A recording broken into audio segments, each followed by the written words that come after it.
Hello and welcome back to the Dream Saga. My name is Cody, and I'm here today with Michael. Yeah. Michael is a good friend of mine who, honestly, there's something that I don't know. I go to him. He's just one of those guys that has an answer for almost everything that I just make shit up. sounds like right. So today I wanted to talk a little bit about the place I was born. I was not raised, but the place I was born, St. Louis. Mm-hmm. Michael here. Born and raised. That's right. Born and raised. Live in the same zip code where I grew up. I didn't get very far. But And so I wanted to bring him in. He has experienced a lot more of St. Louis than I have. Typically because I just don't like going out and seeing the world because I'm afraid to go past, I can't go to the Grove. I'm sorry. Oh, really? You're messing up. Well, every time I go down to the Grove, one of my friends gets messed with, I get messed with, and it's like, yeah. I have a semi-nice car that, even when I had a smart car, I was afraid someone was going to pick it up and take it away. And that has been a threat. Really? Yeah, people in St. Louis and in a few other states, people were going around flipping them just because they're so light, so they were just putting them on the roof. And so that was something that I truly did worry about. Sure. And so Don't worry, there's nowhere to park down there anyway. Yeah. If I do go down there, I typically will take a cab or Uber down there just because I don't have to drive, and anxiety just put myself through the paces of anxiety when it comes to parking. And so so what would be one of your favorite parts of St. Louis? Like where do you love to go? Sure. So I have thought about this. I've made noise for years about leaving St. Louis, about going anywhere else. There's a lot of different places I would like to live, but this town is extremely easy to get comfortable in because there is a very low cost of living and a relatively high-ish standard of living. There's a lot of cool stuff to do around here, most of it free. A lot of great culture. I love the zoo. Oh my god, the zoo's amazing. Yeah, and that was what I decided was that if and when I ever leave, what I'm going to miss the most is Forest Park, primarily Art Hill in that area, just the That's surrounding a area. place. It's gorgeous, yeah. It was funny. I've got two little brothers who live. Well, they're not little anymore, but two younger brothers who live in Virginia, in Richmond, and they came in to visit with my dad a few years ago. It was the first time they'd been here as adults, and I took them to Forest Park. I'm like, this is the first place that you have to see. And we went walking up Art Hill, and one of them was an art major. And as we were cresting the hill, he saw the art museum. He was like, I saw that in a book! And he freaked out. He got really excited. So That's awesome. yeah, it is world famous. There's a lot of world-class culture around here with the art museum and the science center and the zoo, history museum, the library. Oh my god, go to the main library downstairs. Have you been downtown to the main one? I have not. It is world-class. It is the closest thing St. Louis has to New York outside of the South Grand Strip that has the Fox and the Peabody, not the Peabody, well, yeah, I guess Peabody. Anyway, yeah. With Powell Hall, that's what I'm thinking of. Okay. If you drive down that at night, it's all lit up and it looks like Broadway. But there's a lot of cool stuff in St. Louis. We got a bad rap. Sometimes it's justified. But culturally, I think we are very much slept on. There's a lot of really cool stuff around here that when people come to visit, they seem to be impressed. Yeah. I would say 10 or 11, we left to go to Las Vegas. So I grew up in, Sin City where, there was when you go out, and I've been told it's changed, but when you go out to Henderson and parts of, the city that isn't the Strip, there is a huge community base where there is, you go here, you're just going to find the community helping out the community. Okay. I never got messed with out there. Cool. The 2 years after moving back here, I got held up at gunpoint. Next to Forest Park in front of my apartment, noon on a Sunday. What the hell? Yeah. Wow. And so... Just brazen. Yeah. But, it's St. Louis... By that Forest Park area, I'll walk around it. No matter what, I got held up right next to it. I mean, I lived right on.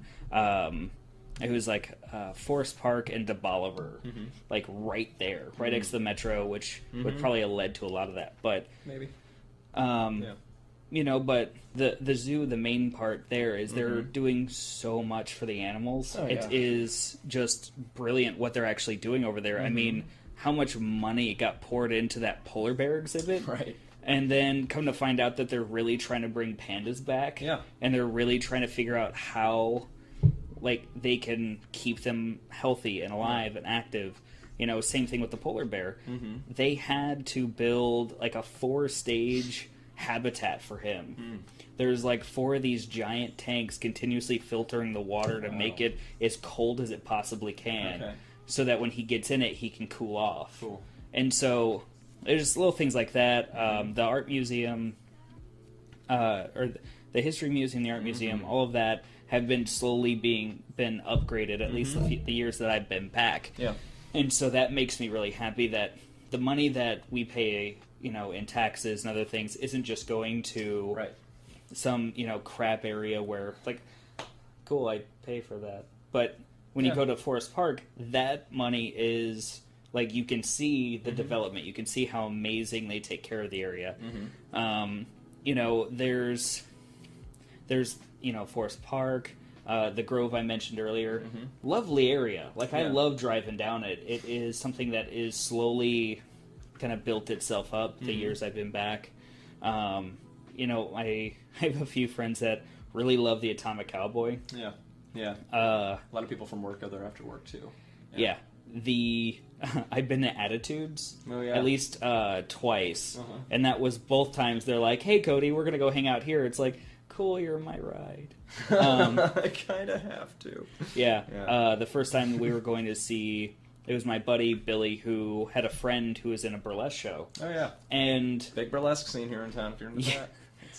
And so we went there, and the funny thing was he was kind of a barrel-shaped guy, big mutton chops, wore a paperboy hat, had a vest on, very well looking, gentleman. Sure. The bartender kept buying him drinks. He kept getting hit on, and he loved it because he was like, "I got free drinks all night." I was like, "Can you go get me something?" He's like, "Yeah, I'll be right back." Go to the bear bars.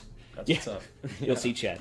I mean, there's just so much more to the city. I haven't been down there in a while, and the Arch apparently has gotten kind of a big revamp, or at least in a way. Yeah. So it's funny. There was a gentleman who used to come into our store all the time who was part of this training program, basically. You pay $99, you come in whenever you want, and they will teach you whatever you want. He's an older gentleman who was an architect / engineer, kind of like straddled the two worlds, but mostly a designer. And he had proposed a sort of a land bridge that would link St. Louis with East St. Louis like 30, 40 years ago. And proposed it to the city council, and they just kept blowing him off, and that turned into his life's work. And so when they announced that they were going to finally revamp the Arch grounds, and that they had hired some like 20-something just out of, and this is my memory, this may be wrong, but anyway, like some really recent graduate student who had come up with this proposal, he was pissed. He was so mad because anyway. So I'm waiting with bated breath. I am cautiously optimistic about it. I don't really think that renewing the Arch grounds is going to change what's keeping people away from going downtown. But honestly, downtown is awesome. Do not be afraid to go down there, please. There is so much cool stuff down there. Washington Avenue is great. City Park is phenomenal, especially at night. It's just this little strip with all these like artistic installations and sculptures and stuff that light up and they move. It's beautiful. There's sounds beautiful. It's great. There's a lot of great culture and history down there. A lot of great food. I don't know, man. Anyway. What were you going to say? I mean, the City Museum is something that I've probably when I was little I was there, but I've never gone back. It is, I don't really leave my comfort zone. Okay. Not saying it is, like, I'm afraid of that area. Sure. I was going to live downtown right next to the, like, first Schnucks that they built down there. The Paul Brown Loft Apartments is right there. Yep. I was going to live there, but then some financial stuff came up, and I was like, I can't live there. So we moved elsewhere, and so we got a little closer to the Richmond Heights area. Okay. And Well, it's crazy expensive down there now. I bet, yeah. 10 years ago, I knew a girl who was living in the artist lofts for like $500 a month, because it was subsidized. Now you have to, apply and say like, yes, I am an artist, and prove whatever. Yep. And then you can get subsidized pricing, and they still make that available within a certain income bracket. And I am just past it as a single person. I'm like, God damn it, because I would love to live in the lofts. But if you are outside of that and you don't qualify, it's like $1,200 a month, and I just forget it. Yeah. The Paul Brown loft, it was like a pseudo studio apartment. It was basically just like a big sliding door that stopped you from being a part of the rest of the room. And that was going to be like $650 at the time, and this was probably like 7 years ago. And at the time, it's like I didn't have a stable job, right. Nor did Casey. Like, we just moved out here, and we were trying to get out our own, and so I think she was working like 15, 20 hours a week. I hadn't found anything more than, like 10 hours a week. And so they were like, cool, we're totally going to let you do that. But it would have been such a stretch for us at that time that we couldn't. Yeah. The thing was, the refundable security deposit, they would not give us back. Oh, Jesus. So they got $400 from us. That sucks. I was like, hey, I can't move. I'm very sorry. Right. I let them know about everything that was going on. And they're like, cool. I'm like, what about my deposit? And they're like, what deposit? Yeah, they're like, we can't give that back. It sucks. And so, I'm looking for a new place right now, and I live in deep-ish South City. I'm right outside of Bevo Mill. I'm like 10 minutes away from Ted Drew's on Chippewa, so that area. And I'm in a 4-family flat that has remained stable in terms of rent for 10 years. It has gone up exactly $10, and I moved in because it was $375 a month. Nice. It is insanely cheap. I mean, like, with utilities, it's like $550, but the place is falling apart. And so I'm trying to find a way out of there. And I don't think I'm going to get my deposit back, but Yeah, we were just driving through. We were actually going to IKEA today, and I got off on the wrong one, and we just kind of drove around for a few minutes before we actually got there. And we were driving through, and Casey was like, "Oh, it's the hipsters have moved into some of those areas because these new buildings are being erected." And she's like, that's really sad that the people that live there get bought out and moved on. Old gentrification, yeah. But at least some of the houses that I looked at literally looked like they should have been condemned, and they still had people there. So it's like, in one way, I can see the getting the poor out of there and getting new higher priced stuff in bad. That is very bad. But with some of these houses, their foundations are sinking. Everything is falling apart. Well, it's funny. So at least the ones I saw were that bad. Well, and I mean that's pretty widespread throughout the city. Our infrastructure needs to be built up a lot. I was looking at a place in South Grand. A friend of mine was moving out at the end of March, and I talked to these guys and had everything in place, and then just could not communicate with them after that. And then finally reached out to them. They're like, "Oh yeah, we're going to give that place away." After they told me they would hold it, I'm like, damn it! But because it was gorgeous, huge high ceilings and 2-bedroom for like $600 a month. It was amazing. That's awesome. God, it was fantastic. I'm sorry. Oh no, go. That's okay. Yeah, but I've been really bummed about this for the last couple months, and I finally went back there a few days ago, and I was walking up and down the street, and it occurred to me that not only was that building run by slumlords, but apparently everywhere else in this neighborhood was, because all the buildings are falling apart. I'm like, I probably got the better end of this deal. I don't feel too bad now, especially because I don't want to give them my money. Yeah, we kind of bounced around St. Louis and Maryland Heights area. We moved in with a couple people up in Maryland Heights, and that was okay. But they were subletting the house, so we had basically a slightly bigger closet to live in. Yeah. And that was $500 a month that they were charging us. Come to find out, they were using the money for other shit that they weren't really using it for rent. Oh, no. Well, they were using it for rent, but they were so back on utilities that I don't even know if they've yet to pay that off. Principal, they're just.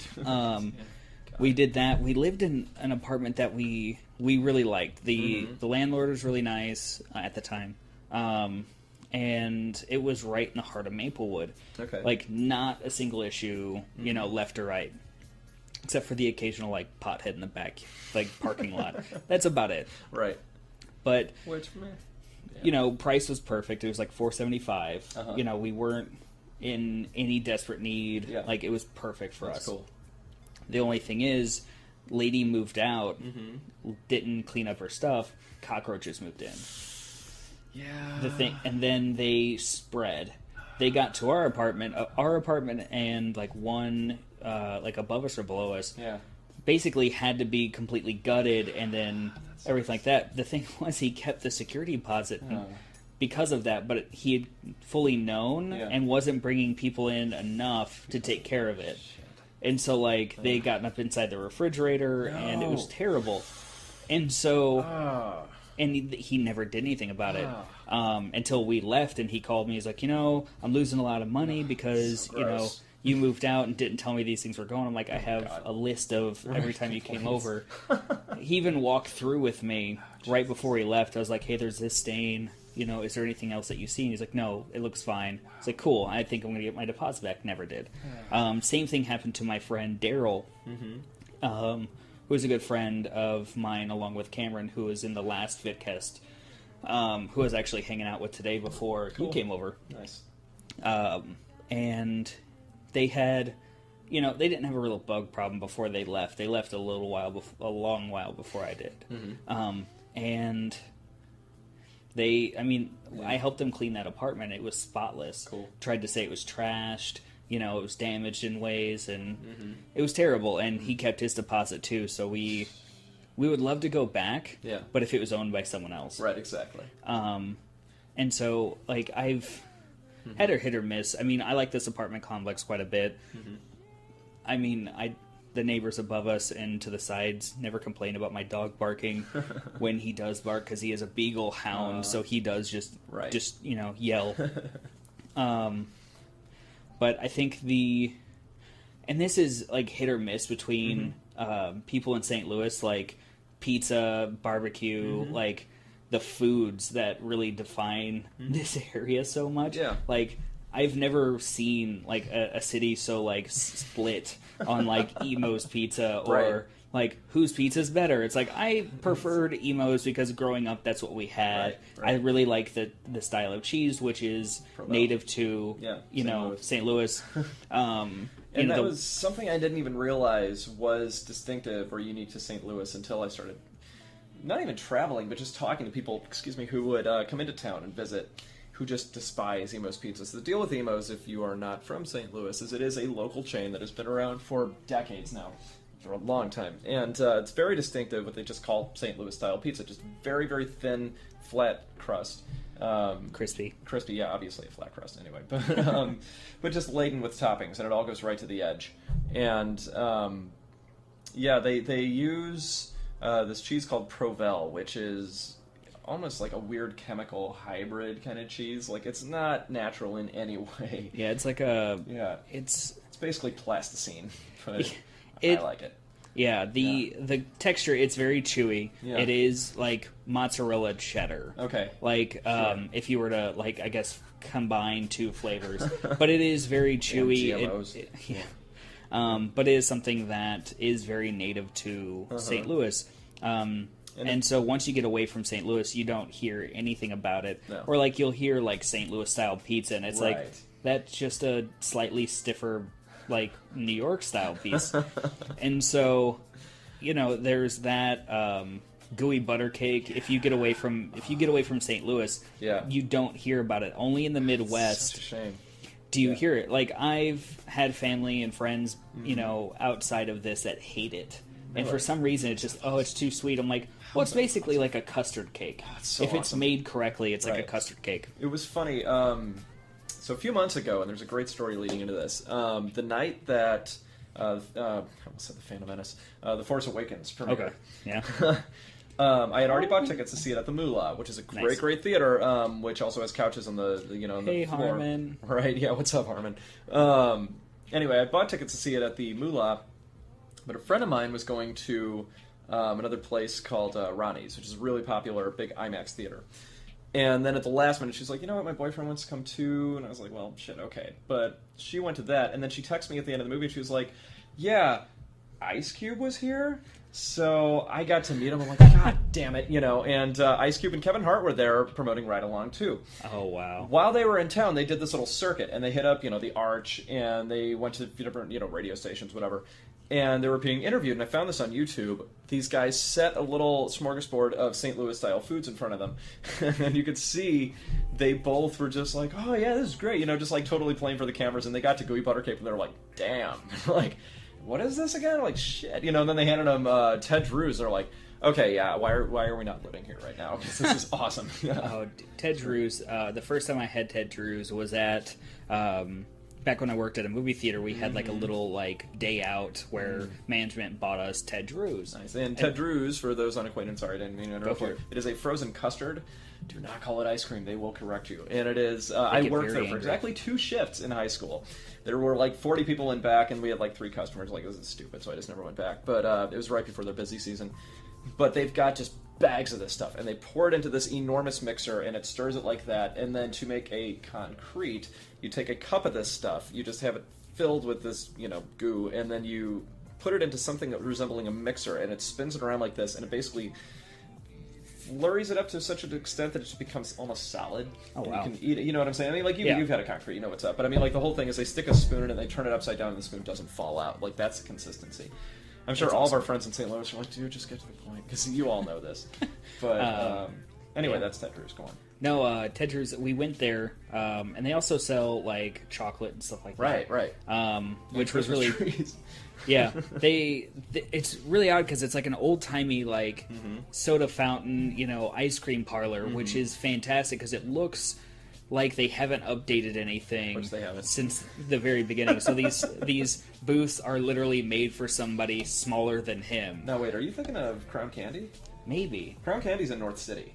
Crown Candy's fantastic. I've been to both. Okay, they probably took you to Crown Candy. That's okay. Yeah, it's fine. Oh I've had Ted Drew's though. Yeah, Ted Drew's. Ted Drew's is fantastic. Oh my god, there's 2 locations. Ted Drew's is like a walk-up window.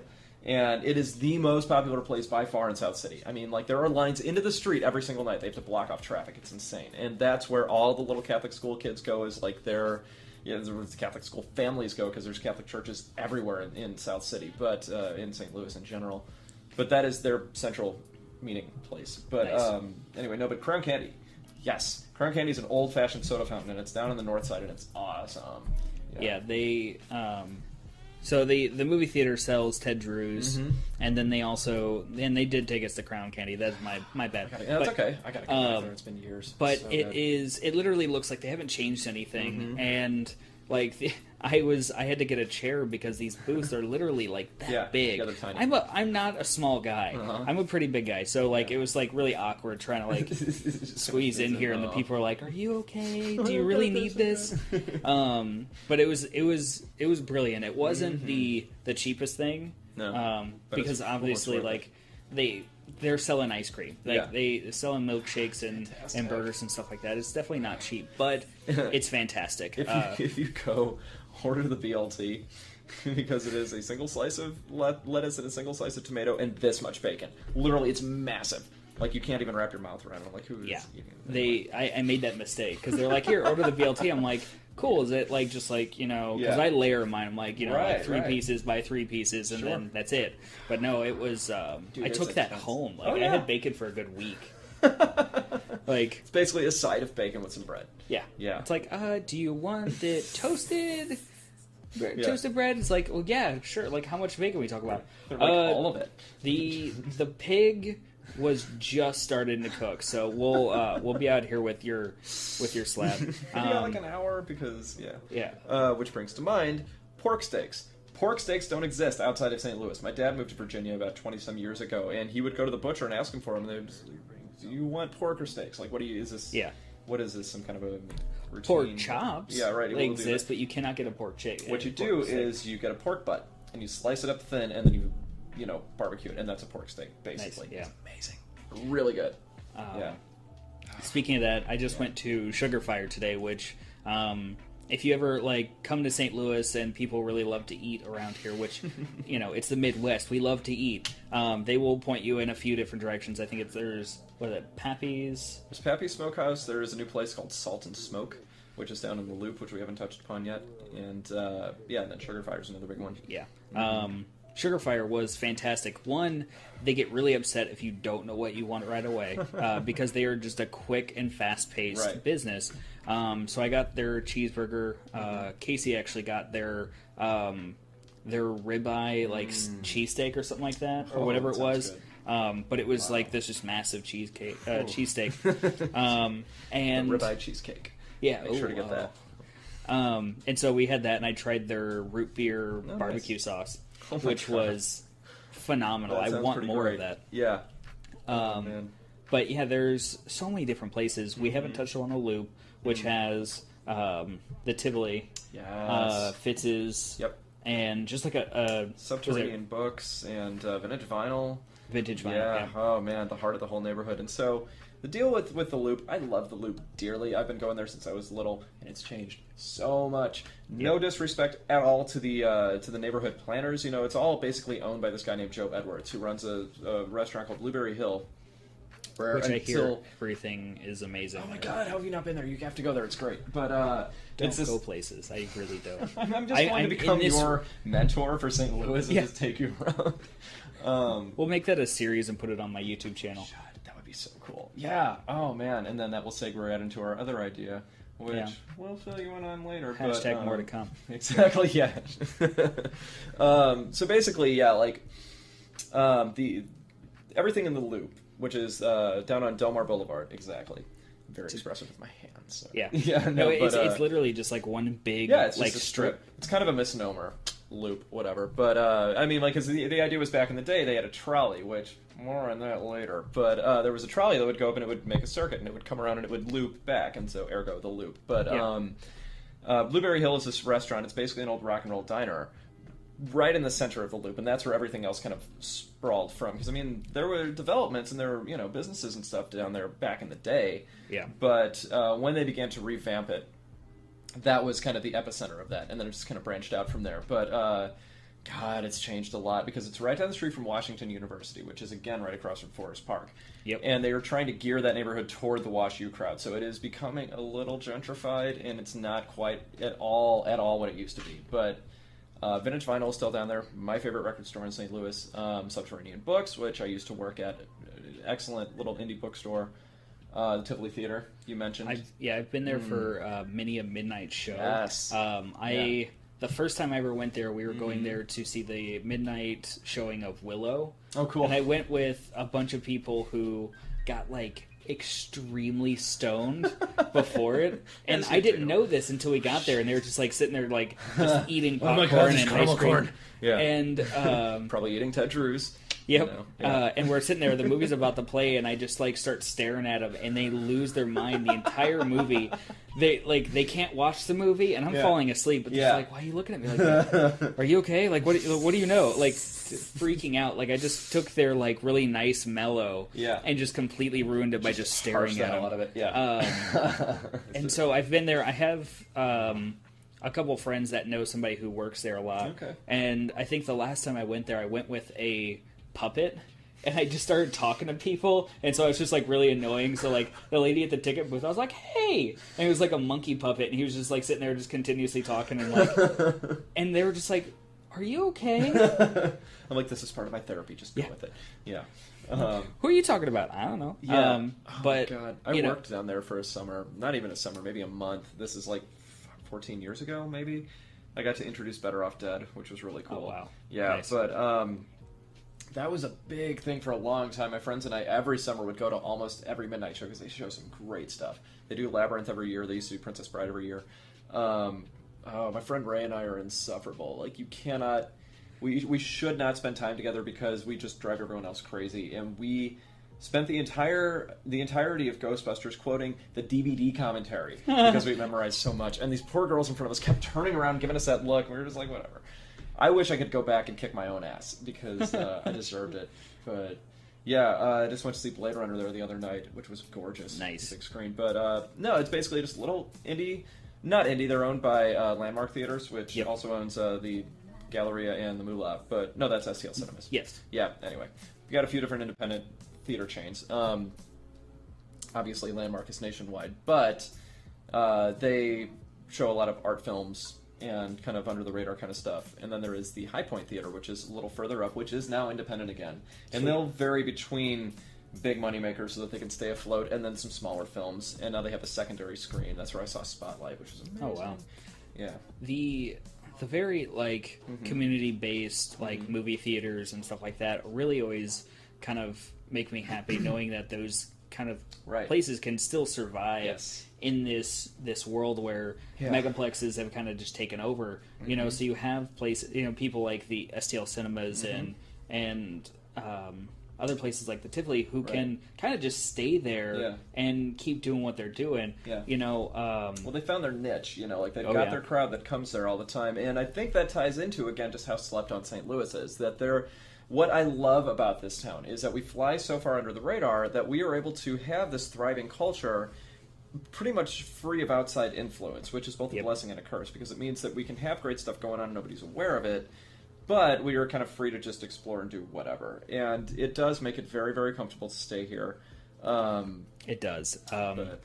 You know, we were looking at possibly buying a house up in that Skinker and Forest Parkway. That's a nice area. Yeah. We found a house that was in our price range, and it was this giant brick mansion. And, you know, I was talking to our realtor who is a family friend, and she was like, well, it's labeled as is. I'm like, well, you can see they took amazing pictures.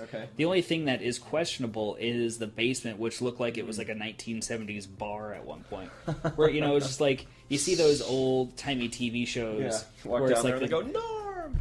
Well, not even that. It's just like, you know, you have that bar where you have the cocktail dad and the mom that sits over there and serves hors d'oeuvres. And it's just like, hey, you want a Manhattan? And, like, that's kind of what you see down there. And it's got this, like, really ugly wood-paneled walls. And so it's like, my friend's rec room is like that. Yeah, you're a shag carpet away from being right back in the 70s. All it needs is a Farrah Fawcett poster, and then you're good. Yeah. Baby. But that's, you know, and the rest of the house, I mean, there was some work that had to be done. It was an old house. But it was like, that was perfect because it has a giant backyard that has a big, like, brand new wooden fence. So and that's the other thing. Growing up in Las Vegas, we didn't have, like, chain link fences or wooden fences. We had giant concrete brick walls. And so coming out here, it's like, where are all the fences? And that's just like, it's just houses were put there, and then you can just freely walk through everywhere.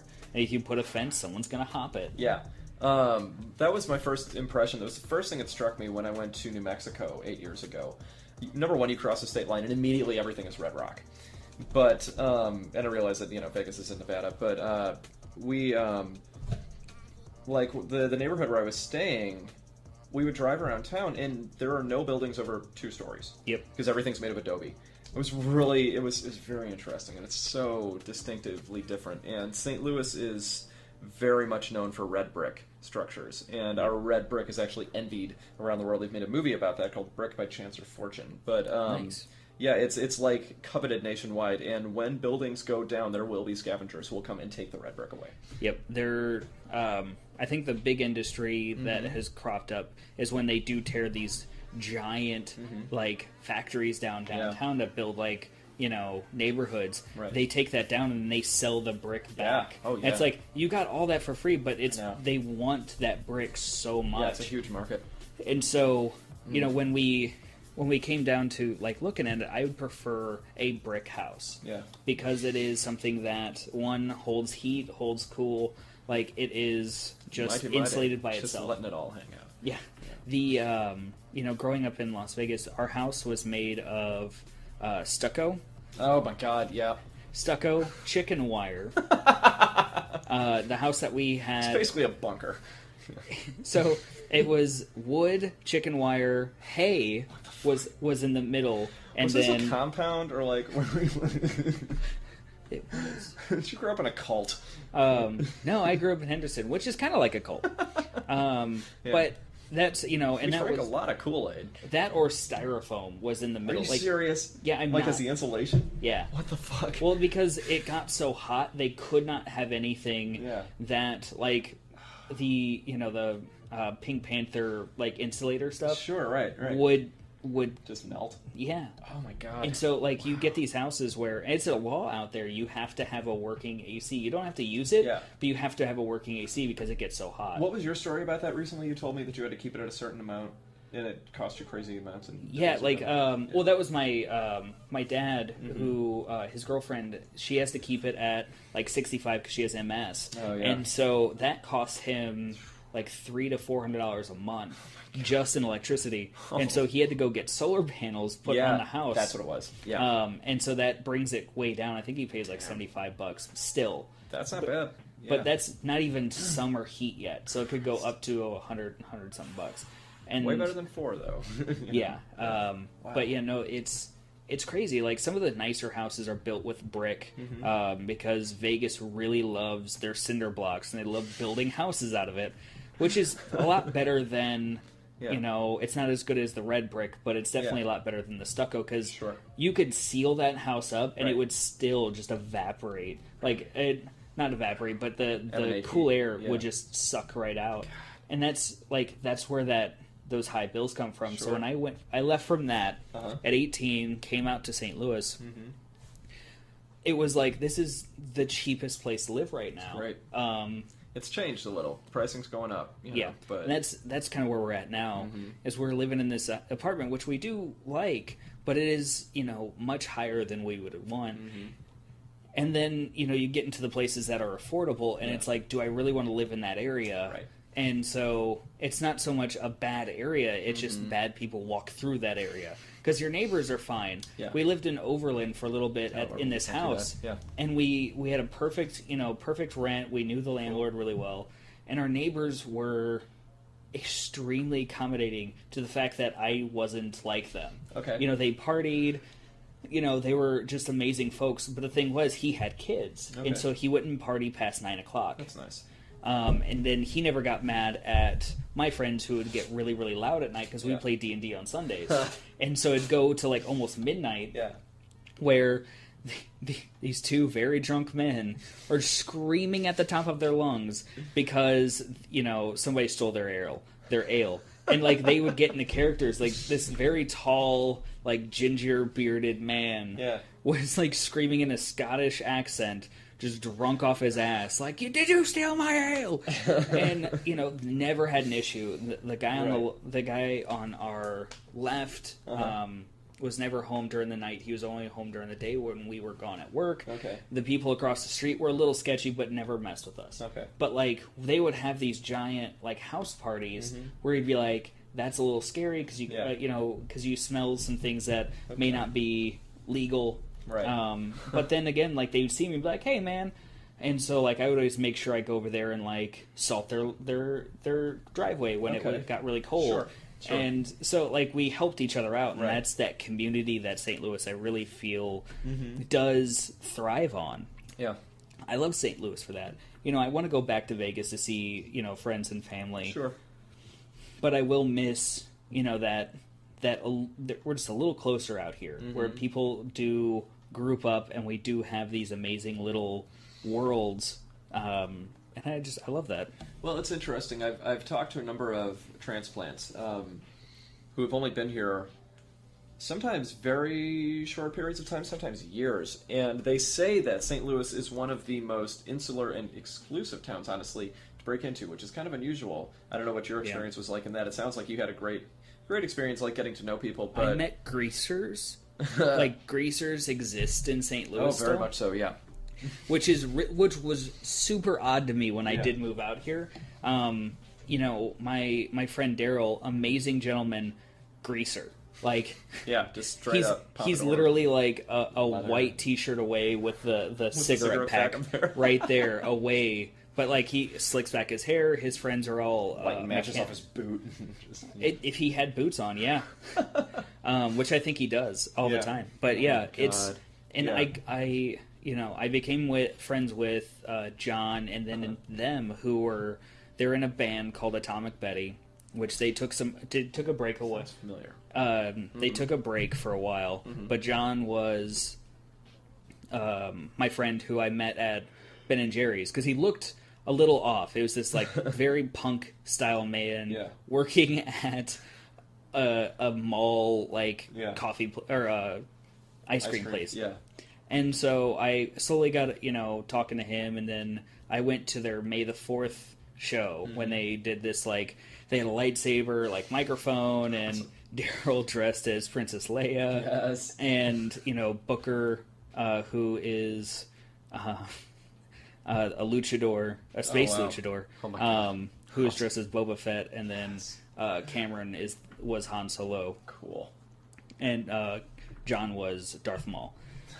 So I got to know them that way, and so once I kind of broke into that, they're like, "Oh, you're friends with John? Cool, you're ready to go." And so that's how I slid in. Yeah. Because if it was anywhere else, it's like this fucking guy. It's interesting because if you grew up in St. Louis, you know everybody. Because if you know one person, you know everybody. And St. Louis is very, very provincial.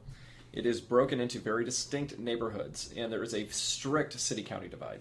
Oh yeah. I've got a lot of friends though who grew up in the county and then moved into the city because they get it. Like, county's kind of a cultural void. There's not a lot going on out there, depending on where you are. By and large, it's true. But there is the oldest stereotype that everybody hates is that you're going to get asked where you went to high school, and that question 30 years ago had a lot of sociological baggage attached to it, because if you knew where somebody went to school, you could gauge their income, you knew their religion, you knew who their friends were. That's the most important part. The follow-up question is, do you know so-and-so?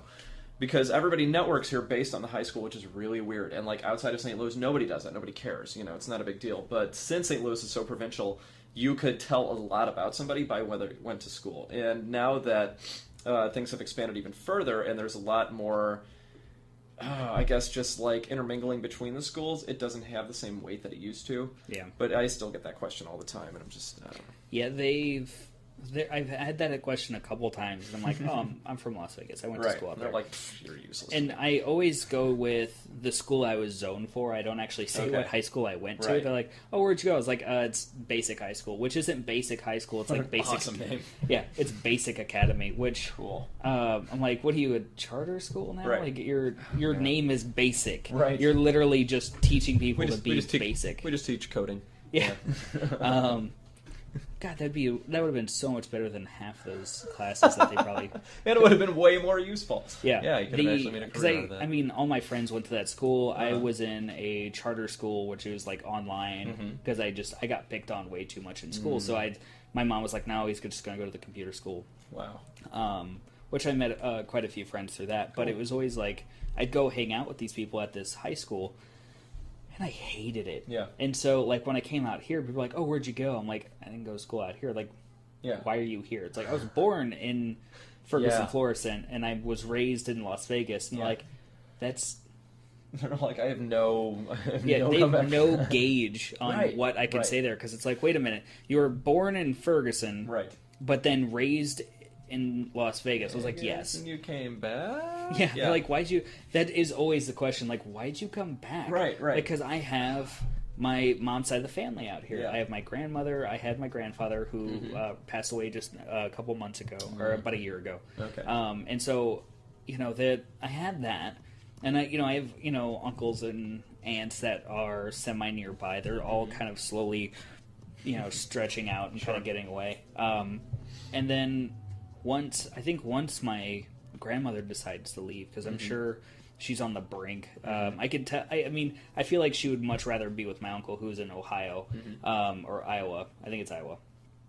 But I feel like she would much rather be up there because he has 4 like toddlers, and they're all under like 5 years old. So I'm sure she would much rather spend all of her time up there than down here where there's just me and my aunt, who's like within like 20 minutes. I'm not saying she would want to leave. Right.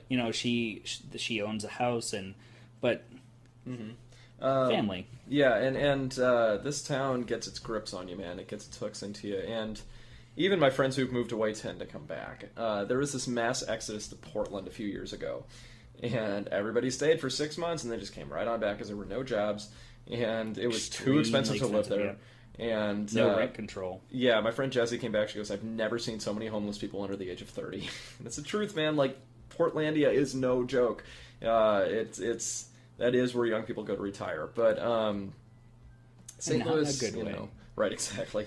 Yeah, but there's something very homey about St. Louis, depending on your socioeconomic level. If you are a certain ethnicity, it is not a great place to live at all. But which really sucks. It's like the city is like getting better, but it's still very backwards by the people who run it. And I think profoundly racist. What were you gonna say?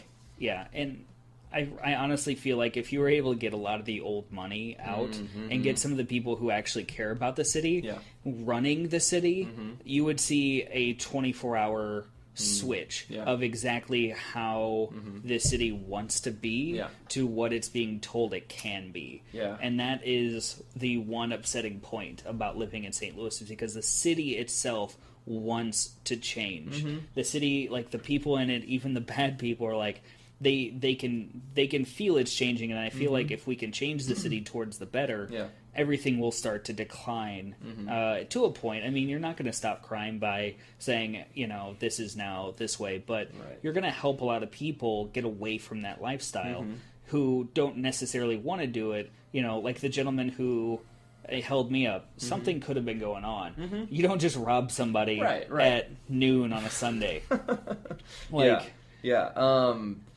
So St. Louis is profoundly segregated, and of course, it absolutely does. There is a distinct dividing line in the loop along Delmar Boulevard between the south and the north, which kind of runs along Skinker Boulevard, which intersects it. If you go north of Delmar, it turns really fast, and I used to carry mail down there, and it's block by block.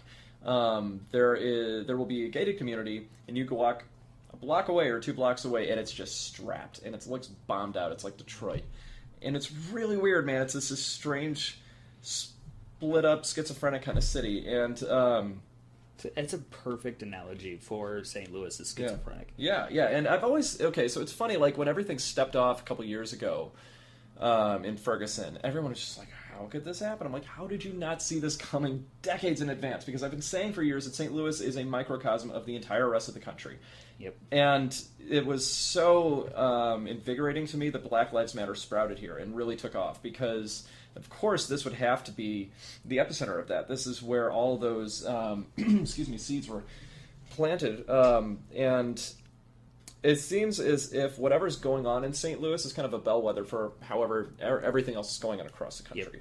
Yep. And it was the ignition. Oh yeah, absolutely. That was a catalyst for everything else. There have been a number of events that transpired prior to that, but that was one where people just had enough and they stood up. And so I mean, like, if you could reinvest in the north side and you could rebuild that infrastructure, and if you go back not long at all, there was what they called the Red Line, which was basically a barrier that was set up by realtors to make sure that the black community could not move into certain neighborhoods, primarily the Hill.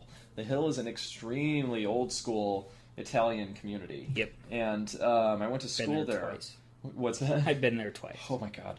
Yeah, so I mean, it is as entrenched in those regressive old school attitudes as you're likely to find anywhere, ever. Not just in St. Louis, but anywhere. And I went to school there for a while, and it was intense. It was such a culture shock because it was the most closed-minded group of people I've ever met. And rumor has it, this is unsubstantiated, the story goes that when realtors were looking to unload a place on the Hill, they had to consult with the parish, with the pastor of St. Ambrose Church, which is right in the heart of the Hill. They had to partner with them to make sure that these people were vetted by the church, that it was okay with the parish to have these families move in. And right along Kings Highway Boulevard, which is where I live, that was kind of the dividing line. And the kids that I went to school with were terrified of black people. Hated them. Did not know any of them. They were, just completely just locked in their thinking. And it's a trip that in such a nominally progressive city, those areas are still so prominent, and they're all over the place. And that mindset runs through everything. And that's why I was not surprised at all when everything stepped off, because it's a constant conflict in our state. Well, and you see those people kind of branch out into different places. Yeah. Like they come from these little groups where they're not in their own, where I had a lady long time ago. Mm-hmm. She came into the mall. Mm-hmm. This is back when I was working at a little kiosk. Oh my god.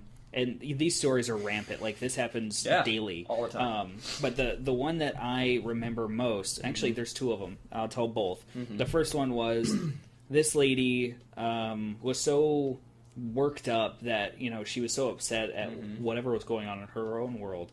Turns around, looks at the skylight, realizes the sun is going down, and goes, "It's not safe here," as loud as she possibly can. And is like... it's not safe here, grabs her purse and runs as hard as she can out. And it's like, how are you, like, the mall, the Galleria, no matter at what time, isn't that dangerous. No. I keep hearing, and the only stories I hear from are these old people that come in. It's like, oh, there was someone just murdered here last night. It's like, no, there wasn't. Like, the only recent story I've ever heard was a mall employee left out of a back door where no one else goes and was held up and his car was stolen. That sucks. That really sucks, but that was it. Right. Like, he didn't get gunned down, no one, like, and that's all I hear. I'm very good friends with the mall security. Oh, really? They... You know, if I ask them about something, they'll usually tip their head yes or no. They won't tell me the full detail, but it's like, has this actually happened? Like, nah. Yeah. And, you know, knowing them for the 7-8 years that I've been in this mall, they don't mess around. Like, they, you know, they've changed quite a bit, and they've gotten a lot better. They used to have these guys that were just like, I'm a police officer, you know, awful. And like, but they've gotten much better, and they're not as, I don't know what to say, but it's so weird to see these people. The other one was this lady that, you know, she was super nice, but then, like, somebody who was in a very nice business suit wanted just to ring out real quick. I was like, all right, cool. I'm like, hey, while you're making your decision, she was picking out, like, candy, and he was just wanting to buy this box of chocolate. I'm like, cool. Ring him out. And she was so afraid at this businessman who just happened to be a different color than her that she, like, was shocked that I even, like, helped him. I'm like, he's a customer. Like, there's nothing wrong with him. Like, he looked really nice. Like, even if, like, you know, somebody who could be homeless. There was a man who used to walk the mall who, he was the unicorn to me. He was very homeless looking. You know, he had a lot of, like, tics, and he didn't talk to anybody. He always had the same items in his bag that he got from CVS. And 4 years, every day he was there in the morning, and he would leave. I don't know if you ever saw him, but he was bearded. He had, like, real shaggy. I may have. But there was one day, it was the last Twilight movie that came out. He walks directly up to me and goes, "Hey, I don't know if you've heard, but the Twilight movie's out. I really like it. You should go see it." And then hands me a coupon for a ticket and then leaves. Never saw him again. I was like, I was just like, I'd seen him every day, and I always wanted to walk up and say, "Hey, how's it going?" And that was the last time I ever saw him. Was like this voice came out of nowhere, and it was like kind of high pitched, and he was just really happy to tell me about Twilight. And I went to go see it just because of that. Naturally, I was like, you know what? I'm gonna hate the movie, but like this unicorn of a man. And there's a lot of, like, little mall walkers. There's a gentleman now who I've talked to him several times, you know, and, like, wasted lunch breaks just, like, hanging out with him. But he was a banker, and he retired. He got out of it, and now just hangs out in the mall. And just watches people. And every time I see him, he has this, like, sailor captain hat on, and he just... That's his move. He'll see me out of the corner of his eye. He's like... Oh, man. We should do a whole episode just about retail and all of our stories therein. I've been thinking of writing a book for years. Retail stories are a little crazy. There's the stories of... you know, the weirdos that go into the clothing aisles and either ejaculate or shit in that general area. Apparently that is something that rampantly happens in the retail clothing, besides, like, theft and things like that. And we've kind of got off a tangent from St. Louis, just talking about retail, but this is something that me and you are so very, like, intimately familiar with. Where it's so ingrained in us being in that mall every day. And that mall actually serves as a nice microcosm of St. Louis because it has a really interesting, diverse clientele, and on two different sides of the mall. We've got one big, like, L-shaped mall with kind of like a chasm in the middle, because it's very like L-shaped, or not L-shaped, but like, just it's a bar, and it has the middle where you have like, the entrance to Nordstrom's and all these big high-priced stores, and then you have Macy's on one end, and which like Foot Locker and has taken over that end over there. Yeah. But then you have these like little like weird shops at the end, like it was like Jimmy Jazz, which I walked in there once and I was just like, I didn't know what it was. It was a brand new store, and the guy behind the counter is like, "Hey, white boy, get out." And I was like, "Really? Yeah, he doesn't work there anymore." I wonder why. Well, I went because I was just like, it had these really cool shoes. Yeah. It had these like St. Louis, St. Louis styled Gear and stuff. Yeah, just gear, like, jerseys and hats and all that stuff. I was like, this is kind of cool. Wow. But yeah, you see these like little blocks of people come out of nowhere, and it's hit or miss on who those people actually are, because they look nice and then they open their mouths. Yeah, so getting back to what Cody said earlier about how we could turn things around, St. Louis is still very much a swing state, and Missouri, or excuse me, St. Louis is a swing state. Missouri is a swing state. Jesus, St. Louis could be their own geography. state. Yeah, right, exactly. St. Louis is one of a handful of actual progressive-ish kind of places in the state. There's St. Louis, there's Kansas City, there's maybe Columbia, and that's about it. Yeah. But this state is still mired in the Civil War, honestly, and maintains a lot of those attitudes. And the South will rise. That's right, man. I hear that twice daily. Do you really? Where? In the mall. You're kidding. Where?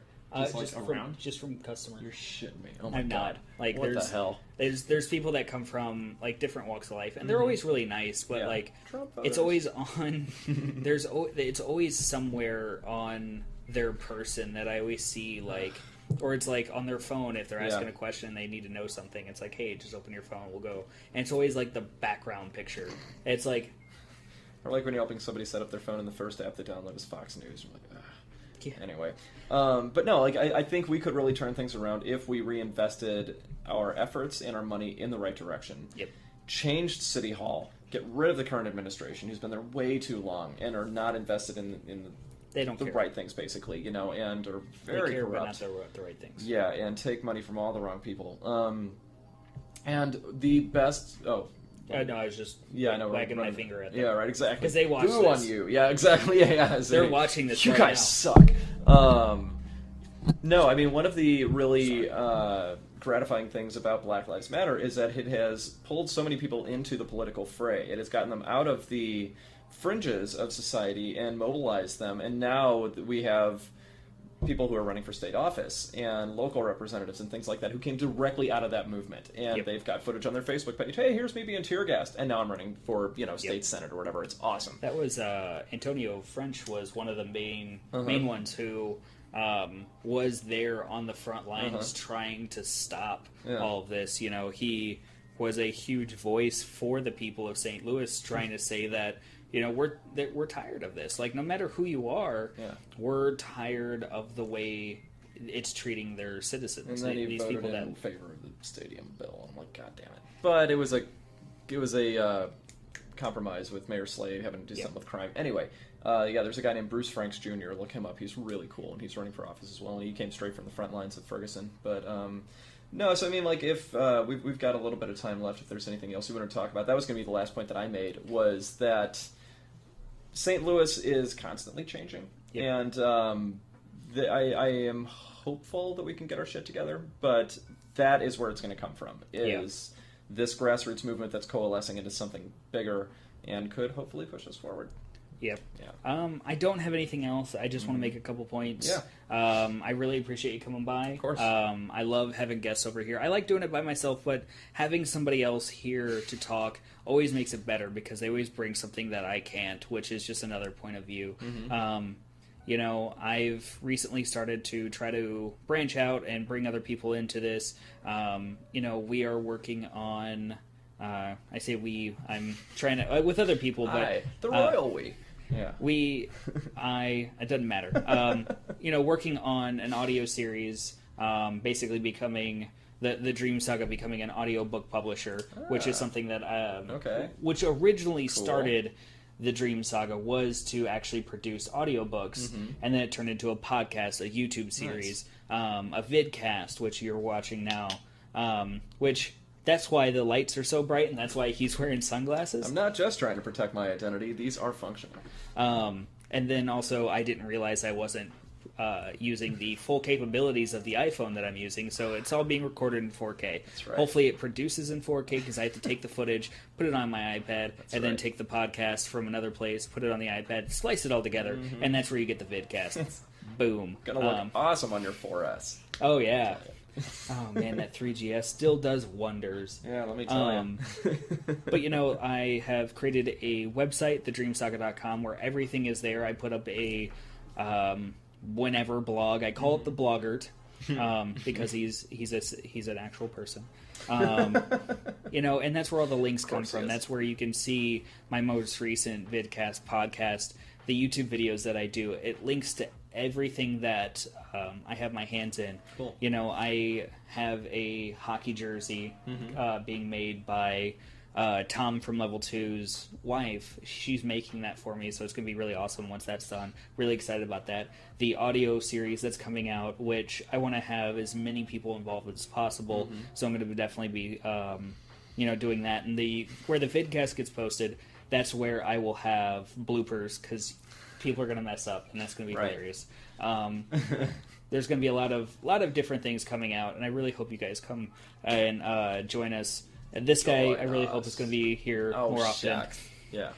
There's definitely some stuff that he wants to bring me into, which I can't wait to bring you guys with. Yeah. And so that's all I have. Pipeline. Yeah, the pipeline. The more hashtag to come-ish, which will probably be the title of this. Hashtag more to come. Wait, yeah. It's an hour podcast, and you keep saying hashtag. That should just be Panda. It should be more things like that. But I appreciate everybody coming out and listening. Thanks for opening your ears. This was the Dream Saga. My name is Cody. I'm Michael. And we'll see you guys next time. Boom. Bye.